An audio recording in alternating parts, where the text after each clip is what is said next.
जय हिंद फ्रेंड्स। स्वागत है आप सभी का हमारे YouTube चैनल द्विज कंसेप्ट में। हम अपनी 6th क्लास की एनसीईआरटी पढ़ रहे थे इतिहास की, जिसका नाम है हमारे अतीत, और हमारे इस सीरीज का भी नाम है हमारे अतीत। हमने इसमें अपना पहला चैप्टर पढ़ा, जो कि हम पहले पढ़ रहे थे। हमने उसमें देखा कि इतिहास से हम क्या समझते हैं और उससे हम क्या जानना चाहते हैं, और हम कहाँ रहते थे। इन तीन जो उस लेसन में हेडिंग दी हुई है, को हमने कवर किया। अब हम चलते हैं आगे, और आज ये चैप्टर भी खत्म हो जाएगा। तो चलिए देखते हैं कि आगे एनसीईआरटी हमसे क्या कहती है।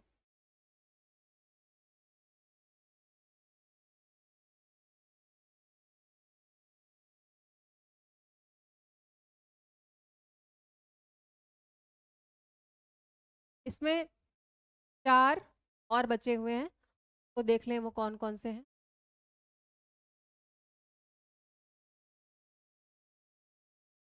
सबसे पहला तो एक नाम है कि देश का नाम।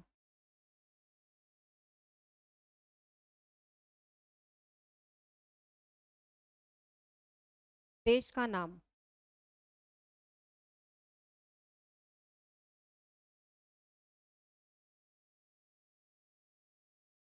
ये देखा आपने।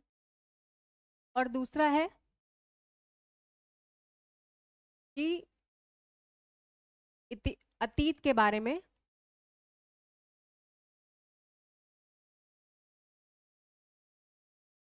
अतीत के विषय में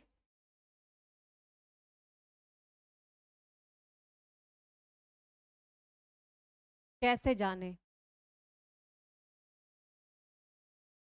पहले हम लिख लेते हैं, फिर एक एक पर चर्चा करेंगे। कैसे जाने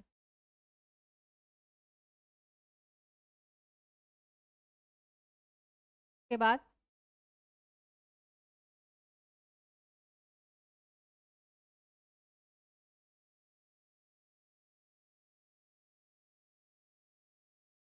यहाँ पर है तिथियां।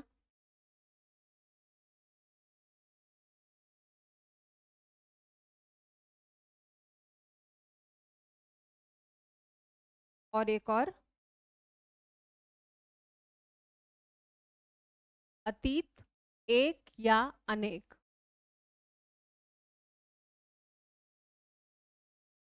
एक या अनेक।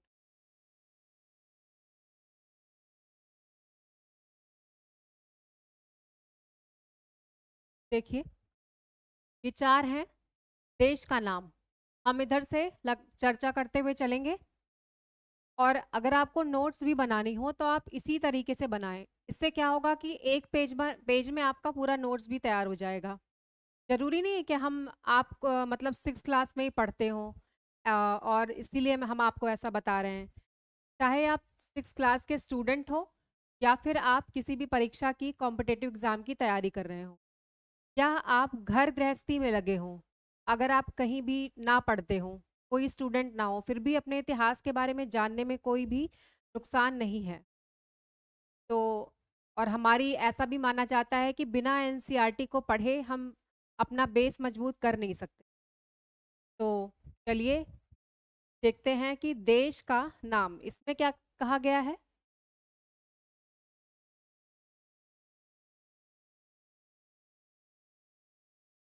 इसमें ऐसा कह रहे हैं कि कुछ नाम हैं जिस पर बार बार हमारे ही देश को कई नामों से बुलाया गया है, जिसमें इंडिया,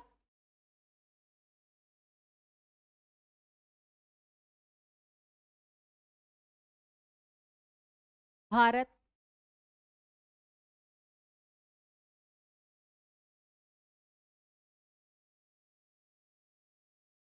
हिंदुस्तान।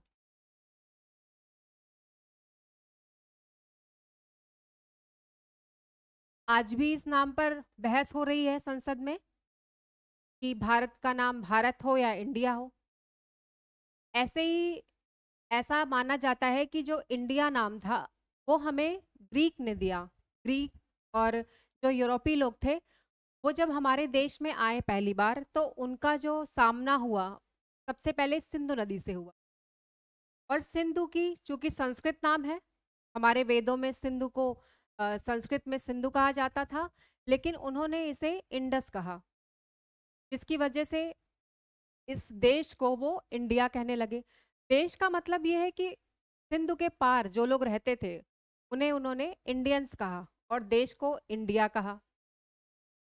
और एक ये भी बात है कि जो मेगस्थनीज की एक किताब है इंडिका, उसके आधार पे भी भारत को इंडिया कहा जाता था और यही नाम प्रसिद्ध हो गया। इस नाम पर आज भी बहस हो रही है। और हमारे जब भारत आज़ाद हुआ और जब संविधान बनने लगा, उस वक्त संविधान सभा में भी खूब बहस हुई थी कि इंडिया नाम रखा जाए कि भारत नाम रखा जाए।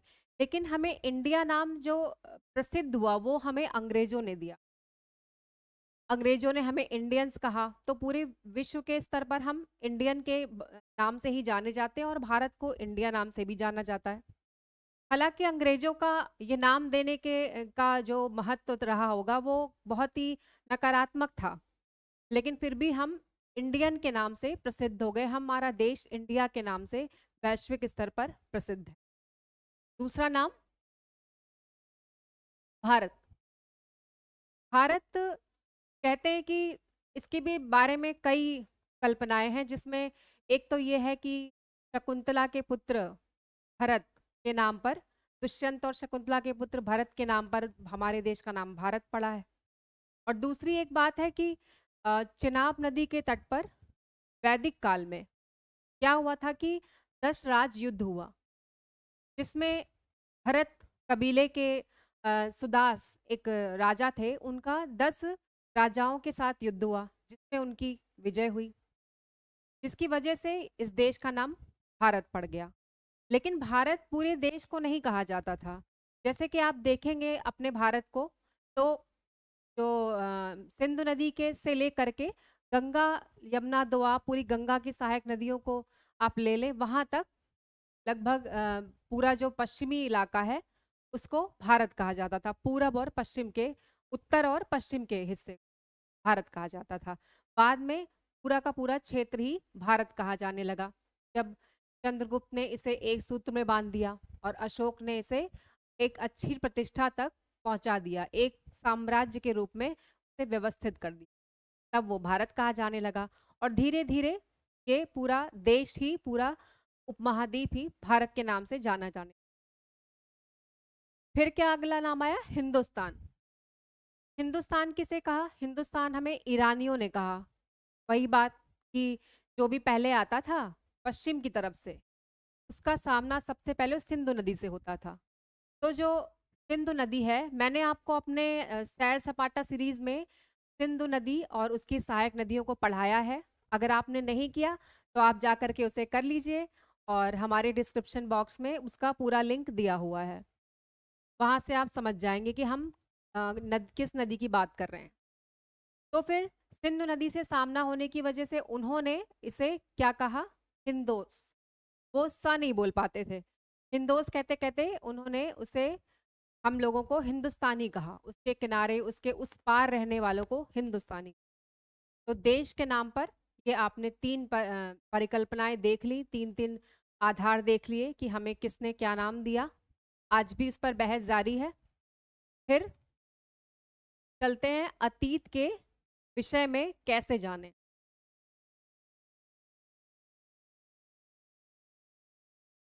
अतीत के विषय में हम कैसे जानेंगे? इसके लिए बताया है कि पांडुलिपि।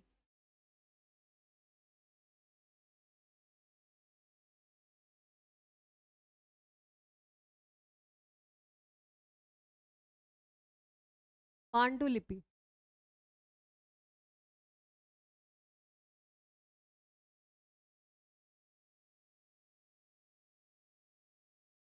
और लिख लेते हैं, फिर चर्चा करेंगे। महाकाव्य,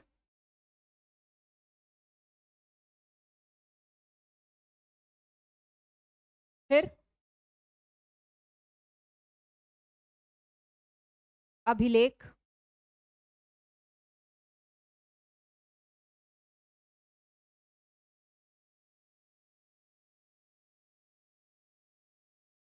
और अंतिम है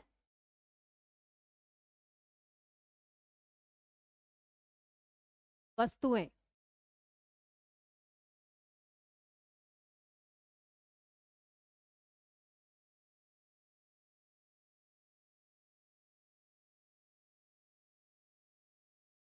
देखिए आप,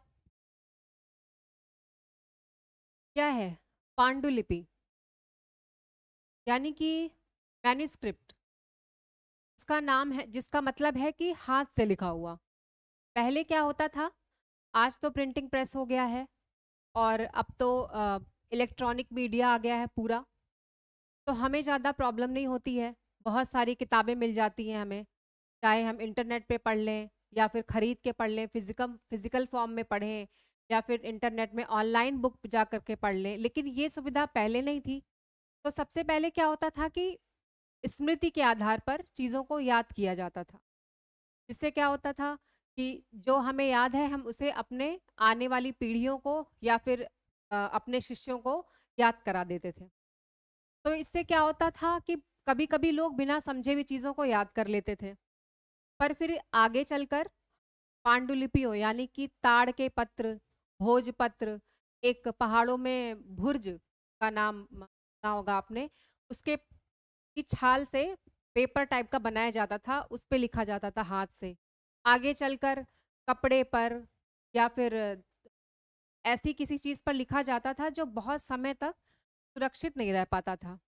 और आज हम क्या करते हैं कि अगर हम लिख रहे हैं और हमें कोई चीज़ हाइलाइट करनी हो, तो हम हाइलाइटर यूज़ कर लेते हैं।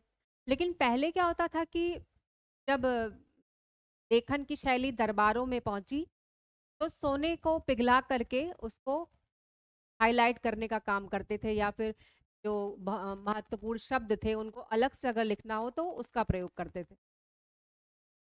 अब क्या हुआ कि पांडुलिपियों पे लिखने से क्या होता था कि वो हमेशा के लिए सुरक्षित नहीं रहती थी। वो कीड़े खा जाते थे या फिर मौसम से, सिल के, नमी में, कि वो खराब हो जाते थे। तो बार बार उनको लिखना पड़ता था। मतलब अगर कुछ सालों तक वो चला तो आपको फिर से उसको लिखना पड़ेगा, सुरक्षित रख। बाद में हमारे वेद वगैरह भी उसी पर लिखे गए। फिर आगे क्या हुआ, वो हमारे साक्ष्य बन गए। अब उसमें जो कुछ भी लिखा गया, जैसे कि ऋग्वेद में जो भी लिखा है, तो हमारे लिए वो भले ही एक तरीके से धर्म का विषय हो गया, लेकिन एक तरीके से वो ऐतिहासिक स्रोत भी है। कि इतिहास की अगर अगर हमें जानकारी लेनी हो कि वैदिक काल में कैसा जीवन था, कैसी अर्थव्यवस्था थी, कैसी राजनीति थी, इसके लिए हमें उन्हें पढ़ना पड़ता था। तो वो पांडुलिपियां हमारी मदद करती थी। अभी भी इनको हम सुरक्षित हमने इन्हें रख रखा है, लेकिन अब ये किसी को पढ़ने के लिए नहीं दिया जाता है, सिर्फ देखने के लिए। और उस पे जो कुछ लिखा है आज तो हमारे सामने, वो आप वेद पढ़ लें चाहे जो भी पढ़ लें, सब आपके सामने एक अलग तरीके से बुक के रूप में उपलब्ध है। और जब से प्रिंटिंग प्रेस आया तब से तो बाढ़ सी आ गई उपन्यासों की, ढेर सारी कहानियों की, न्यूज़पेपर्स की। आप देखेंगे जब हम मॉडर्न हिस्ट्री में चलेंगे तो अचानक से सारे जो हमारे विचार हैं वो सब के बीच में आने लगे। पर जब पांडुलिपियां हुआ करती थी तो बहुत सीमित मात्रा में ज्ञान भी कुछ वर्गों के हाथों में रहकर रहकर टिक टिक गया था। आगे उसको बढ़ाने के लिए पांडुलिपियों का सहारा लेना पड़ता था, जो कि हमेशा से सुरक्षित नहीं रह पाती थी, लेकिन हमारे इतिहास के लिए बहुत महत्वपूर्ण अभी महाकाव्य। महाकाव्य में क्या है, जैसे कि आपने देखा रामचरितमानस महाकाव्य है, महाभारत, इसके माध्यम से आपने जो कहानियां पढ़ी हैं वो एक तरीके से इतिहास का भी स्रोत मानी जाती हैं। जैसे कि रामचरितमानस पढ़ा तो हमें अयोध्या कहाँ है ये पता चला, श्रीलंका के बारे में पता चला। तो उसको पढ़ने से क्या हुआ कि बहुत ज़्यादा दिमाग पे लगाना नहीं पड़ता था, इसलिए क्योंकि तुलसीदास ने जब लिखी रामचरितमानस तो वो घर घर पहुंच गई। बल्कि उस समय भी ज़्यादा हाथों से लिखना पड़ता था। एक एक किताब की अगर दोबारा अगर उसको लिखा जाए तो एक एक साल लग जाया करते थे। लेकिन गायन के माध्यम से अगर को चौपाई के फॉर्म में उन्होंने लिखा, एक बिल्कुल सामान्य भाषा में लिखा, जिससे वो घर घर पहुंच गई। छोटी छोटी मंडलियां बन गई और उन्होंने उनको कहीं पूजा के आयोजन में, कहीं रामचरित हो रहा है, कहीं सुंदरकांड हो रहा है, तो इससे क्या हुआ कि रामचरितमानस याद हो गई और एक वो महाकाव्य भी है। इसी तरह वो एक इतिहास का स्रोत भी बन गया कि मध्यकाल में क्या होता था, ये सब जानने के लिए। फिर अगला क्या स्रोत हो गया? अभिलेख। अभिलेख का मतलब है कि जैसे अ, धातु का कोई टुकड़ा हो या पत्थर का टुकड़ा हो, बड़ा स्तंभ हो, इस पे अ, लिख करके को रख दिया जाता था जनता के बीच में, कहीं चौराहे पर, कहीं जहाँ सामान्य जनता का गांव है वहां रख दिया, व्यापारिक मार्गों पर रख दिया। इससे क्या होता था, लोगों को अपने जो राज्य के नियम थे वो उस पे लिखे होते थे और लोग हमेशा को देखते भी रहते थे। और एक ये भी बात है कि शुरुआत किसने की थी? अशोक ने। अशोक ने अभिलेख की शुरुआत की। इसमें उन्होंने स्तंभ लेख शुरुआत में लिखा कि स्तंभों को गड़वा दिया, उस पे उन्होंने अपने नियम कानून लिखे। तो ऐसे होता था कि जनता ये भी समझती थी कि राज्य जो एक परिकल्पना है, स्टेट, वो जगह जगह उपस्थित है। तो इससे सामान्य प्रजा को भी ऐसा लगता था कि जो हमारे राजा हैं वो हमारे और उनके बीच में ये अभिलेख के माध्यम से एक तरीके का, आप बोले तो इमोशनल जो बॉन्डिंग है वो भी होती थी अभिलेखों के माध्यम से। तो उस समय तो वो उनके लिए नियम का एक स्रोत हुआ करते थे, लेकिन आज हमारे लिए वो ऐतिहासिक स्रोत। तो हम उन्हें पढ़ते हैं। सामान्यतः वो सामान्य भाषा में लिखे रहते थे, जैसे कि कुछ प्राकृत, ब्राह्मी, इन सब भाषाओं में लिखे हैं जो कि सामान्य जनता की भाषा रहा करती थी, जिससे वो कि नियम आसानी से समझ सकें। जैसे कि आज हमारे यहाँ संविधान है, में जो कुछ भी नियम लिखे हुए हैं वो हम सभी पढ़ सकते हैं, को समझ सकते हैं। ऐसे ही उस समय अभिलेखों के माध्यम से जनता को बताया जाता था कि आपके राज्य का क्या नियम है, कर की क्या व्यवस्था है, और यहाँ तक कि धार्मिक नियमों को भी बताया जाता था। अशोक ने इतना विस्तार कर दिया था। अब इसके बाद वस्तुएं। वस्तुएं क्या है? जैसे कि पुरानी कोई कपड़ा हो, और क्या कहते हैं, कोई मनके हो गए, सिक्के हो गए, बर्तन हो गए, जले हुए गेहूं, फसल, ये सब क्या होता था, ये जो हमारे आर्कियोलॉजिस्ट हैं, पुरातत्वविद, वो इसका अध्ययन करते हैं और उस समय को, आज के टाइम को और पहले के टाइम को जोड़ने का प्रयास करते हैं। तो एक तरीके से होता है कि हम वस्तु के माध्यम से कैसे इतिहास की तरफ पहुंचते हैं और उसको हम लिखते हैं। कोई कोई चीज़ें क्या होती हैं कि खराब हो जाती हैं, लेकिन जैसे कि कोई अनाज है वो जल गया, लेकिन फिर भी वो उसका अध्ययन करके हमें बताते थे। जैसे कि सिंधु घाटी सभ्यता जो हमारे सामने आई वो इसी माध्यम से आई। उस समय के सिक्के मिल गए, आज भी आप देखते होंगे लगातार खुदाइयाँ चलती रहती हैं, तो वो अपने औजारों से खुदाई करते हैं, उसका इतिहास जानने की कोशिश करते हैं, फिर हमारे सामने अपनी रिसर्च को वो प्रस्तुत करते हैं और फिर हम उसे अपने इतिहास के स्रोत में शामिल करते हैं। फिर आगे क्या है? अतीत एक या अनेक। इसमें क्या बोला गया है? इसमें दो वर्गों को दिखाया है।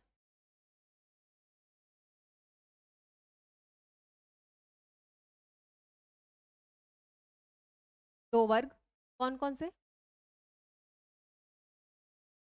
एक तो शासक वर्ग,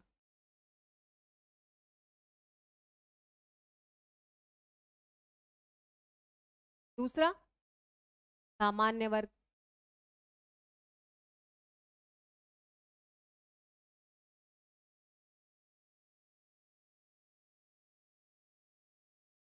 हमने आपको पिछली क्लास के में इंट्रोडक्शन देते हुए बताया था कि इतिहास एक नहीं होता, मतलब एक समय में इतिहास दो बराबरी से समानांतर रूप से चलता रहता है। पहला तो शासक वर्ग का, जिसमें वो अपने दरबारों में अपने जो लेखक थे, इतिहासकार थे, उनको रखते थे वो, और उनसे अपने युद्धों का और जो त्योहार है, युद्ध है, पहनावा है, उनके राजसी जीवन की चीज़ों को वो लिखवाते थे। जैसे कि अकबरनामा, बाबरनामा, आईने अकबरी, ये सब हो गया।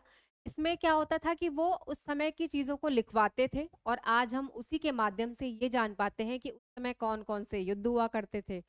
लोग वहाँ के राजसी क्या पहनते थे, कैसा उनका जीवन था, ये हम जानते हैं। और दूसरा सामान्य वर्ग में क्या होता था कि जिसमें मैंने आपको बताया कि किसान हो गए, चरवाहे हो गए, व्यापारी हो गए, शिल्पकार हो गए। इनकी जो आपस की जो ज़िंदगियाँ थीं, जो वर्ग थे, वो एक जैसे नहीं होते थे।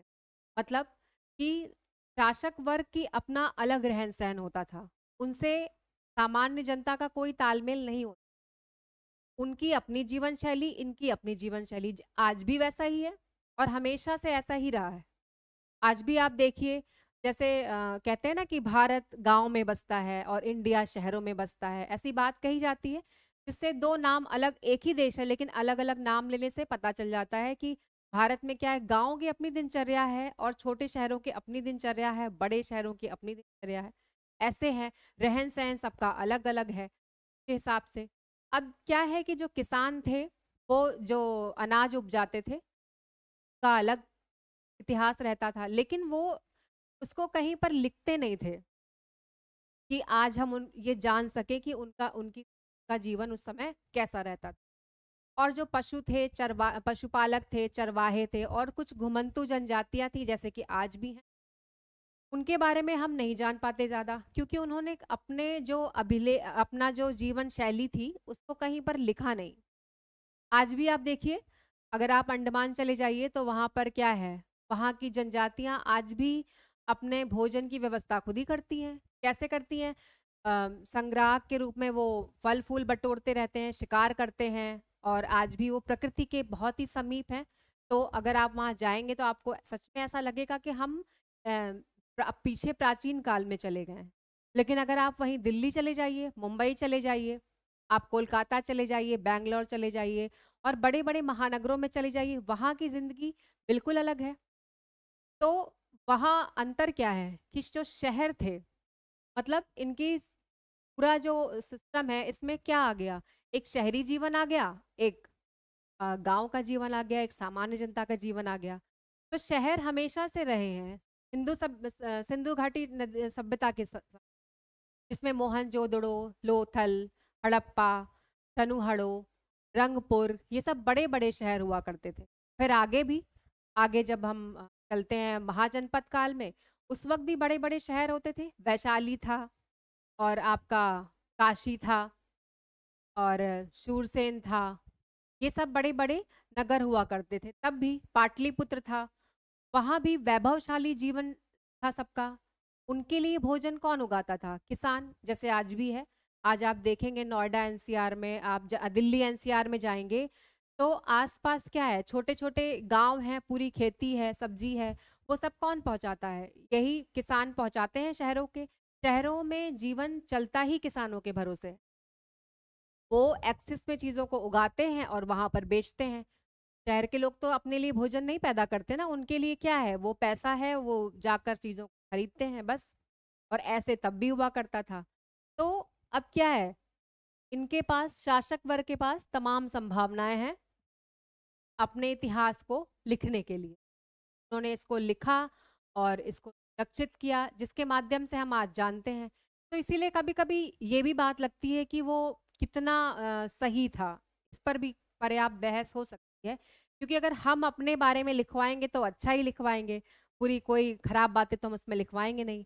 तो ऐसा भी माना जाता है कि उस वक़्त जो शासक वर्ग था वो अपने यहाँ लोगों को रखते थे, दरबारियों को, वो लिखते थे। और दूसरी बात ये भी थी कि जो बाहर से विदेशी आते थे, विदेशी यात्री के रूप में, जैसे कि इब्न बतूता आए, ह्वेन-सांग आए और भी जो लोग आए उन्होंने यहाँ घूमे फिरे रहे और यहाँ की चीज़ों को जैसा दिखा वैसा उन्होंने लिख दिया। जैसे मैंने आपको बताया था इंडिका में लिखा मेगास्थनीज़ ने।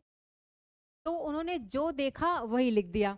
उन पर भी पूरा भरोसा नहीं कर सकते कि उन्होंने कितना सही लिखा होगा, लेकिन फिर भी वो ऐतिहासिक स्रोत तो है ही। लेकिन सामान्य जनता का अपना इतिहास कोई नहीं था। तो हम इन्हीं खोज के माध्यम से जानने का प्रयास करते हैं कि अपनी ज़िंदगी में ऐसा क्या होता था। आखिर वो भी तो एक समाज का हिस्सा थे, तो उनके बारे में जब तक हम पूरी जानकारी नहीं लेंगे, तो हम किसी एक काल को पूरे एक सही नज़र से नहीं देख सकते। में वाकई में क्या हो रहा था। हो सकता है कि सामान्य जनता गरीबी से गुजर रही हो और शासक वर्ग बिल्कुल वैभव और वैभवशाली जीवन जी रहा हो, तो हमें ऐसा लग रहा हो कि नहीं, उस वक्त तो सब अच्छा ही चल रहा था, लेकिन सामान्य जनता को तो हमने देखा ही नहीं। जैसा कि आपने अंग्रेजों के काल में, आगे हम ब्रिटिश काल में देखेंगे, उसमें भी तो जो सामान्य जनता थी वहाँ अकाल, कहीं अकाल है, कहीं सूखा है, किसान परेशान है, लेकिन उनकी अपनी अलग जिंदगी थी। तो आपने ये देखा इतिहास के बारे में, हमने बताया शासक और सामान्य वर्ग। अब इसका अंतिम हेडिंग है और इस यहाँ से ये चैप्टर भी खत्म हो जाता है। डेट्स क्या है? में एडी और इसके बारे में क्या कहा गया है कि जो ईसा मसीह थे, उनके जन्म को केंद्र में रखकर, मतलब उनको आप सेंटर में रख दीजिए। वो जिस समय पैदा हुए, जिस वर्ष के पहले जो कुछ भी हुआ, उसको हम बीसी कहते हैं, बिफोर क्राइस्ट। ठीक है, के बाद जो भी घटनाएं हुई उसे हम एडी कहते हैं। तो इतिहास इन तिथियों से बनता है। तो आपने अपने पहले अध्याय को आज पूरा कर लिया और ज़्यादा कुछ इसमें बताने के लिए था भी नहीं, लेकिन ये एक तरीके से इंट्रोडक्शन है और आगे आने वाले आपके अध्याय इसी पर टिके होंगे। तो धीरे धीरे अब हमारे सामने पूरा इतिहास का पन्ना खुलता जाएगा, जिसमें हम देखेंगे कि कैसे आदमी, जो कि वो एक पशुपालक था, और कैसे वो एक, आज हम साम्राज्य बनाया, फिर ब्रिटिश आए, मध्यकाल, ये सारी चीज़ें हम लगातार अब एनसीईआरटी के माध्यम से पढ़ेंगे। तो आज का ये अध्याय यहाँ पर पूरा होता है और हम अपने अगली क्लास में मिलेंगे अपने अगले लेसन के साथ, जो चैप्टर 2 होगा। और हमने जो भी बताया आपको, वो इसी किताब के इर्द गिर्द है, इसी की सीमा में है, अलग से हमने नहीं बताया, इसलिए क्योंकि आगे जब आप 12th की एनसीईआरटी पढ़ेंगे तो फिर से ये चीज़ें रिपीट होंगी और इसको थोड़ा सा बड़ा करके दिखाया जाएगा। और अभी इसमें जितना दिखाया है मैंने आपको उतना ही बताया है, ताकि आप आसानी से समझ सकें और अपने संबंध को इतिहास से एक अच्छी तरीके से आप व्यवस्थित कर सकें। और एक बात हम ये भी बता दें कि पहले क्या होता है कि हमें थोड़ा सा ये लगता है कि शर्म आती है कि हम इतिहास क्यों पढ़ रहे हैं, इतिहास के स्टूडेंट है, ये आर्ट साइड का सब। तो ऐसा बिल्कुल भी नहीं है, सभी को जानना चाहिए। और अगर आपकी इसमें रुचि भी हो, अगर आगे आप चल करके आर्ट साइड से पढ़ भी लेते हो, तो इसमें कोई गलत बात नहीं है। आगे आपको ये मालूम है कि जो लोग प्रशासक वर्ग में आते हैं वो बिना इसको पढ़े नहीं आ पाते हैं, चाहे आप इसके लिए कुछ भी करें। तो इसको पढ़ने के लिए किसी शर्म को करने की ज़रूरत नहीं है। तो इसे उतने ही सम्मान से पढ़िए और हम अपना इस चैप्टर को आप पूरा पढ़ लीजिएगा। और अगर कोई समस्या हो तो आप कमेंट बॉक्स में सवाल पूछ सकते हैं। तो आज अगर आपको हमारा ये वीडियो पसंद आया हो तो आप प्लीज़ इसे शेयर कीजिए, लाइक कीजिए और सब्सक्राइब कीजिए। देखने के लिए धन्यवाद।